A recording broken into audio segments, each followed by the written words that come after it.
আজ শুনবেন অদিতি ঘোষের লেখা গল্প গোপন প্রেম। বিয়ের পর বছর ঘুরতে না ঘুরতেই শ্বশুরবাড়ির পাট চুকিয়ে পাকাপাকিভাবে বাপের বাড়িতে ফিরে এসেছে সুপর্ণা। ফিরে আসার আগে কোনো শর্ত ছাড়াই ডিভোর্স পেপারে সাইন করে দিয়েছে ও। সুদীপাকে নিজেই ফোন করে কথাটা জানিয়েছে সুপর্ণা। সুদীপার মুখে খবরটা শোনার পর থেকে অংশুর মনটা অস্থির হয়ে রয়েছে। সুপর্ণার বন্ধু হিসেবে এমন একটা খবর শুনে খারাপ লাগারই কথা, অথচ অংশুর মনে বিপরীত প্রতিক্রিয়া হচ্ছে কেন? তবে কি মনে মনে এমনই একটা দিনের অপেক্ষায় ছিল ও? কথাটা মনে হতেই নিজের মনকে শাসন করল অংশু। ছি ছি, এমন ভাবাও তো অন্যায়। যতই হোক সুপর্ণা তো ওর বন্ধু, ওর মনের মধ্যে এখন কতটা ঝড় চলছে সেটাও তো ভাবতে হবে। কতটা মানসিক আঘাত পেয়েছে ও, সেটা জানাও তো অংশুর পক্ষে সম্ভব নয়। হয়তো সুপর্ণা ওর স্বামীকে সত্যিই ভালোবেসে ফেলেছিল, তারপর পরিস্থিতির চাপে পড়ে ডিভোর্স দিতে বাধ্য হয়েছে। যদি তেমনটা হয় তাহলে নিশ্চয়ই বেশ কষ্ট পাচ্ছে সুপর্ণা। বিয়ের পর প্রথম বার তিনেক বাপের বাড়ি এসেছিল সুপর্ণা। তারপর গত 9 মাসে আর একবারও আসেনি। নিজের চাকরির কারণে অংশু যেতে না পারলেও অন্য বন্ধুরা মানে সুদীপা, বিপাশা ও তমাল দেখা করেছে সুপর্ণার সঙ্গে প্রত্যেকবারই। কিন্তু ওর বিয়েটা যে সুখের হয়নি এ কথা কোনোদিনই বুঝতে দেয়নি ও কাউকে। যদি তেমন কিছু বলতো তাহলে কথাটা অংশুর কানে নিশ্চয়ই আসতো বন্ধুদের মারফত। তবে কি হঠাৎ করেই ঘটে গেল সব কিছু? কিন্তু এত অল্প সময়ের মধ্যে সেটা কি করে সম্ভব হলো? সত্যি ভেবে কোনো কুল পাচ্ছে না অংশু। ক্লাস 9 থেকে 12 পর্যন্ত একই স্যারের কাছে একই সঙ্গে প্রাইভেট পড়তে পড়তে ওদের 5 জনের মধ্যে বেশ ভালো বন্ধুত্বের সম্পর্ক গড়ে উঠেছিল। 11-এ উঠে বন্ধুত্ব আরও গাঢ় হয়েছিল। এরই মধ্যে নিজের অজান্তেই কখন মনে মনে ভালোবেসে ফেলেছিল অংশু সুপর্ণাকে। সুপর্ণার দিক থেকে অবশ্য তেমন কোনো ইঙ্গিত মেলেনি, তবুও একতরফা ভালোবেসে গেছে ও। কখনো মুখ ফুটে বলতে পারেনি কিছু। খান 10 চিঠি লিখেছে ও সুপর্ণার উদ্দেশ্যে, কিন্তু সংকোচে একটাও দিতে পারেনি ওকে। আজও নিজের কাছেই গচ্ছিত রেখেছে সেই সব চিঠি। একসময় ভেবেছিল পড়াশোনা কমপ্লিট করে একটা চাকরি পেয়ে সরাসরি বিয়ের প্রস্তাব দিয়ে অবাক করে দেবে সুপর্ণাকে, আর তখনই দেবে সব চিঠিগুলো। কিন্তু সেই সুযোগ আর হয়নি। ও চাকরিতে জয়েন করার 5-6 দিনের মধ্যেই জানতে পেরেছিল যে সুপর্ণার বিয়ের কথা ফাইনাল হয়ে গেছে। বিয়েটা হয়েছিল অবশ্য পাকা কথা হওয়ার আরও 3 মাস পরে। আজ ওর ডিভোর্সের কথা শোনার পর বারবার মনে হচ্ছে যদি সুপর্ণাকে নিজের মনের কথাটা আগেই জানিয়ে দিতে পারত অংশু, তাহলে এই দিনটা দেখতে হতো না। উচ্চ মাধ্যমিকের পর অংশু বিটেক পড়তে চলে গিয়েছিল যাদবপুরে। সুপর্ণা, সুদীপা, বিপাশা ও তমাল ভর্তি হয়েছিল চন্দননগর গভর্নমেন্ট কলেজে। সুপর্ণা ও সুদীপা ম্যাথে অনার্স নিয়েছিল। বিপাশা আর তমাল পড়েছিল কেমিস্ট্রি অনার্স নিয়ে। এরপর কলকাতা বিশ্ববিদ্যালয় থেকে সবাই মাস্টার্স করেছে।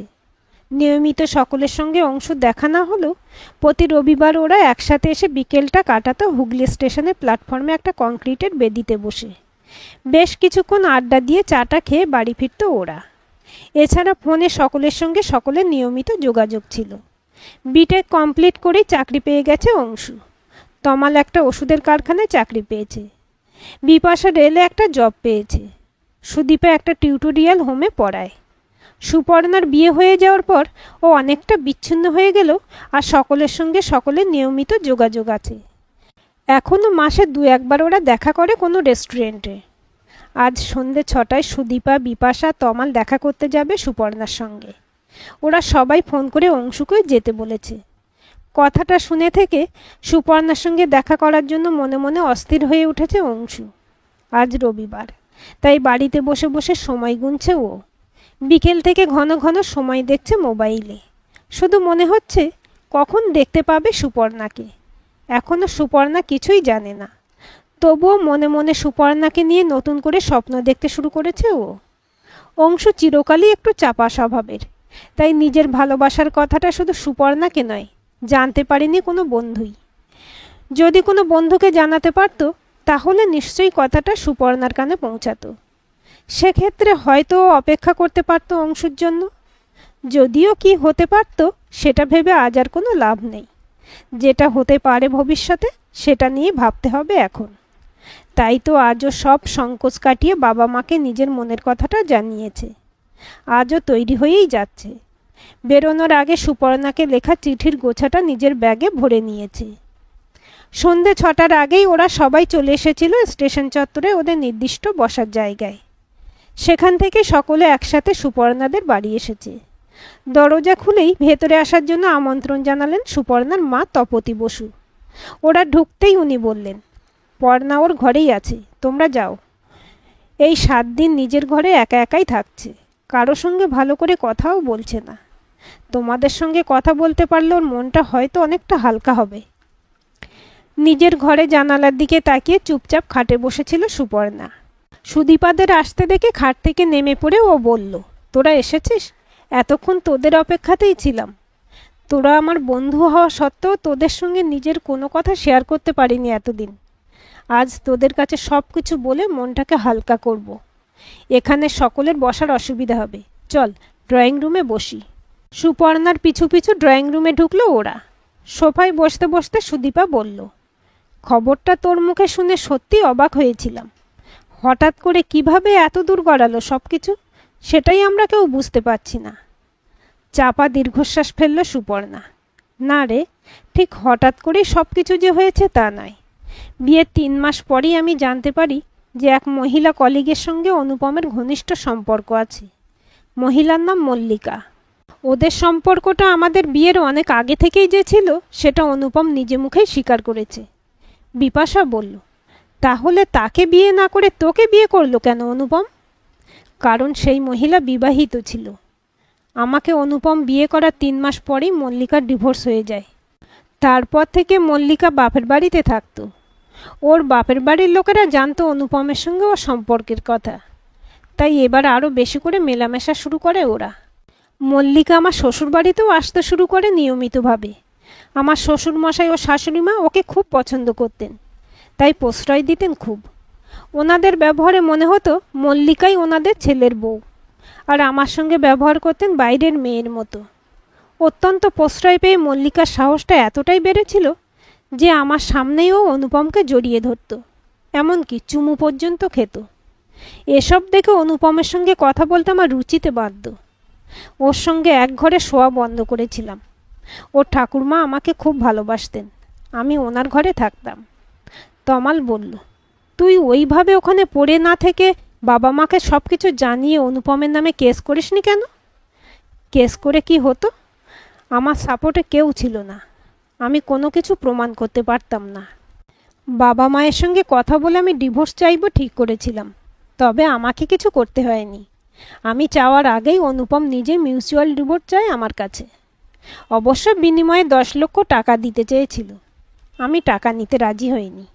বলেছিলাম, তোমার টাকা নিতেও আমার ঘেন্না হয়। আমি আর কিচ্ছু চাই না, শুধু মুক্তি চাই। বিপাশা বলল, আমার মনে হয় তোর জীবন নিয়ে ছিনিমিনি খেলেছে যে তাকে একটু শাস্তি দিতে টাকাটা নেওয়া উচিত ছিল তোর। এতক্ষণ চুপচাপ বসেছিল অংশু, আর থাকতে না পেরে উত্তেজিত গলায় বলল, টাকা দিয়ে কি সব ক্ষতির পূরণ হয়? সুপর্ণাকে বিয়ে করেই তো সবচেয়ে বড় অন্যায়টা করেছে অনুপম। আমার মনে হয় টাকাটা না নিয়ে ঠিকই করেছে সুপর্ণা। ওদের কথাবার্তার মাঝেই তপতী বসু ঢুকলেন সকলের জন্য কফি ও স্ন্যাক্স নিয়ে। সকলকে খাবার সার্ভ করে সুপর্ণার পাশে বসলেন উনি। বললেন, তোমরা সুপর্ণার খুব কাছের বন্ধু, তাই একটা ব্যাপার তোমাদের না জানিয়ে পারছি না। সুপর্ণার বাবার এক বন্ধুর ছেলে ডিভোর্সি। ছেলেটির মা বাবা একজন ডিভোর্সি মেয়েকেই খুঁজছেন ছেলের জন্য। ছেলেটি ডাক্তার। সুপর্ণার মতোই তার বিয়েও 1 বছর টেকেনি। যদিও সুপর্ণার বিয়ে করতে চাইছে না, ও বলছে এবার একটা কিছু করে নিজের পায়ে দাঁড়াতে চাই ও। তবু আমরা যোগাযোগ করছি ওই ডাক্তার পাত্রের জন্য। তপতী বসুর কথা শেষ হতেই সোফা থেকে লাফিয়ে উঠে পড়ল অংশু। এ আপনি কি বলছেন আন্টি? আপনারা কি অলরেডি যোগাযোগ করে ফেলেছেন? এত তাড়াতাড়ি কেন করলেন সব? না না, এ বিয়ে কখনো হতে পারে না। সুদীপা বলল, কি ব্যাপার অংশু, তুই এত উত্তেজিত হয়ে পড়লি কেন সুপর্ণার বিয়ের কথা শুনে? আর কেনই বা বলছিস যে এই বিয়ে হতে পারে না?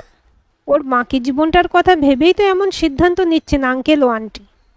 অংশু বলল, ওর বাকি জীবনের কথা আর কাউকে ভাবতে হবে না, এবার আমি ভাবব। তমাল বলল, কি বলছিস তুই অংশু? অংশু বলল, অনেক দিন সব কিছু লুকিয়ে রেখেছিলাম, কিন্তু আজ আর পাচ্ছি না। কথা বলতে বলতে ব্যাগে চেন খুলে এক গোছা সাদা ও নীল রঙের খাম বের করে সেন্টার টেবিলে রাখলো অংশু। বিপাশা বলল, এগুলো কি অংশু? এগুলো গত 7 বছর ধরে সুপর্ণার উদ্দেশ্যে লেখা আমার চিঠি। লিখেছি, কিন্তু দিতে পারিনি। আজ সত্যিটা জানবি তোরা আমার এই চিঠিগুলো পড়ে। সব চিঠির খামের উপর ডেট লেখা আছে। আর কোনো চিঠি তোদের পড়তে হবে না, তোরা প্রথম আর শেষ দুটো চিঠি পড়। এই দুটো একদম ওপরেই আছে, বাকিগুলো সুপর্ণা পড়লেই হবে। অবাক হয়ে সবাই অংশুর মুখের দিকে তাকিয়ে রইল। লজ্জায় মুখ নিচু করল অংশু। তমাল চিঠির গোছটা হাতে তুলে নিতেই অংশু বলল, আমি একটু আসছি বাইরে থেকে। কাউকে কোনো কথা বলার সুযোগ না দিয়ে ঝড়ের গতিতে বেরিয়ে গেল অংশু। অংশুর লেখা চিঠি দুটো তমাল পড়ে শোনালো সকলকে। শুনে সবাই অবাক। যে ছেলেটা ক্লাস 11 থেকে মনে মনে ভালোবেসে এসেছে তারই এক বান্ধবীকে সে কখনো মুখ ফুটে বলতে পারল না নিজের ভালোবাসার কথা, শুধু একতরফা ভালোবেসে গেল। সত্যি অবাক করার মতনই ব্যাপার। কোনো বন্ধু ঘূর্ণাক্ষরেও জানতে পারেনি সুপর্ণার প্রতি অংশুর এই দুর্বলতার কথা, কিন্তু আজ যখন জানতে পেরেছে তখন বন্ধু হিসেবে ওর পাশে দাঁড়াতে চায় সকলেই। সুদীপা বলল, প্রেমপত্র লেখায় আনাড়ি হলেও বোঝা যাচ্ছে যে ওর প্রেমটা একেবারে খাঁটি। চিঠি দুটো সুপর্ণার হাতে দিয়ে তমাল বলল, তুই নিজে দেখ একবার। যদিও কি লেখা আছে শোনা হয়ে গেছে, তবু চিঠির উপরে চোখ বোলালো সুপর্ণা। প্রথম চিঠিতে অংশু মাত্র কয়েকটা কথা লিখেছে। পর্ণা, আমি তোকে খুব ভালোবাসি। তোকে কথাটা জানাতে আমার লজ্জা করে, তবে একদিন ঠিক জানাবো। বড় হয়ে আমি আর কাউকে নয়, তোকেই বিয়ে করতে চাই, অংশু। শেষ চিঠিটা লিখেছে অংশু সুপর্ণার বিয়ের 3 মাস আগে। তার মানে ওর বিয়ের কথা হওয়ার আগেই। প্রথম চিঠির মতো শেষ চিঠিতেও সুপর্ণাকে পর্ণা বলে সম্বোধন করেছে অংশু। ও লিখেছে, পর্ণা, এতদিন ধরে যে কথাটা বলতে পারিনি তোকে, এবার সেটা বলার সময় এসেছে। তোকে আমি ভীষণ ভালোবাসি। এই কথাটা আমি বারবার লিখেছি অনেক চিঠিতে, কিন্তু সে চিঠিগুলো একটাও তোর কাছে পৌঁছায়নি। সত্যি বলছি পর্ণা, তোকে ছাড়া আমার জীবনে অন্য কাউকে ভাবতে পারি না আমি। চাকরিতে জয়েন করে আজ খুব নিশ্চিন্ত লাগছে। এবার সব দ্বিধা কাটিয়ে তোকে জানাচ্ছি যে বাকি জীবনটা আমি তোর হাত ধরে চলতে চাই। তুই থাকবি তো আমার সাথে? মনে রাখিস, আমি কিন্তু তোর কাছ থেকে হ্যাঁ শোনার অপেক্ষায় রয়েছি, অংশু। চিঠি দুটো টেবিলে রেখে স্থবিরের মতো বসে রইল সুপর্ণা। সুদীপা বলল, তার মানে তো সুপর্ণার বিয়ে হয়ে যাওয়ায় খুব কষ্ট পেয়েছিল অংশু। দিনের পর দিন এ কীরকম পাগলামো করেছে ও, আমাদের পর্যন্ত বুঝতে দেয়নি কখনো ওর মনে কি চলছে। বিপাশা বলল, আন্টি, একবার আঙ্কেলকে ডাকুন। উনি সুপর্ণার বিয়ের যোগাযোগ করছেন, ওনার জানা দরকার এই বিষয়টা। তপতি বসু উঠে যেতে বাকি চিঠিগুলো নিয়ে সুপর্ণা নিজের ঘরে চলে এসে দরজা বন্ধ করে দিল। কয়েক মিনিট পরেই তপতি বসুর সঙ্গে ড্রয়িং রুমে ঢুকলেন সুপর্ণার বাবা সুনির্মল বসু। সব কিছু শুনে ও টেবিলে পড়ে থাকা চিঠি দুটো পড়ে উনি বললেন, এখন তো বিষয়টা অন্যভাবে ভাবতে হচ্ছে আমাকে। এতদিন পর্ণা কিছু জানতো না, অংশু একা একাই কষ্ট পেয়েছে। কিন্তু এরপর যদি আমার বন্ধু গৌতমের ছেলের সঙ্গে জোর করে পর্ণার বিয়ে দিই, তাহলে ও তো কষ্ট পাবে। তাছাড়া এমনিতেই বিয়েতে আপত্তি জানাচ্ছিল পর্ণা। এরপর ও হয়তো আর কাউকে বিয়ে করতেই চাইবে না। সেক্ষেত্রে অংশু যদি বিয়ে করতে চায় পর্ণাকে, তাহলে আমার কোনো আপত্তি নেই। কিন্তু সে নিজে কোথায় গিয়ে লুকিয়ে বসে আছে? তোমরা তাকে আসতে বলো, আমি কথা বলতে চাই তার সঙ্গে। বন্ধুদের কারো একটা ফোনের অপেক্ষায় কাছাকাছি চায়ের দোকানে বসেছিল অংশু। তমালের ফোনটা পেয়েই আর একদণ্ড দেরি না করে চলে এসেছে ও। তপতি বসু বললেন, তোমাদের আর এক বন্ধু তো দরজায় খিল দিয়েছে, তাকে ডাকো সুদীপা। ওদের দুজনেরই তো মতামতের দরকার। সুনির্মল বসু বললেন, ওদের দুজনের মতামত নিলেই হবে না তপতি। আমাদের সবার আগে জানা দরকার যে এই বিয়েতে অংশুর বাবা মায়ের মত আছে কিনা। একজন ডিভোর্সি মেয়েকে তারা কি পুত্রবধূ হিসেবে গ্রহণ করতে রাজি হবেন? অংশু বলল, আজ সকালেই আমি আমার মা বাবাকে সব কথা খুলে বলেছি। ওনারা বলেছেন যে আমি যদি সুপর্ণাকে বিয়ে করে সুখী হতে চাই তাহলে ওনাদের কোনো আপত্তি নেই। আপনার কি এই বিয়েতে মত আছে আঙ্কেল? আমি অমত করব কেন, কিন্তু পর্ণা কি চায় সেটা এখনো জানা হয়নি। সুনির্মল বসুর কথা শেষ হওয়ার আগেই সুদীপার সঙ্গে মুখ নিচু করে ঘরে ঢুকল সুপর্ণা। বিপাশা উঠে সুপর্ণার থুতনি ধরে ওর মুখটা তুলে বলল, আর এত লজ্জা পেতে হবে না ম্যাডাম, এবার বলে ফেল তুই অংশুকে বিয়ে করতে রাজি কিনা। মুখ টিপে হেসে সুপর্ণা বলল, যা পাগলামি করেছে ও, তারপর আমি রাজি না হয়ে উপায় কি। অংশু বলল, thank you Parna, thank you so much. তুই নিশ্চয়ই সুদীপার কাছে শুনেছিস যে আমাদের বিয়েতে আমার মা বাবা রাজি। ওরা রাজি ঠিকই, তবে ওদের একটা শর্ত আছে। তপতি বসু বললেন, কি শর্ত অংশু? শর্ত এই যে এবার থেকে আমাদের একে অপরকে তুই বলে সম্বোধন করা যাবে না, তুমি বলতে হবে। হো হো করে হেসে উঠলেন সুনির্মল বসু। বললেন, এ তো দারুণ শর্ত, একদম ঠিক বলেছেন ওনারা। আমারও খুব পছন্দ এই শর্তটা।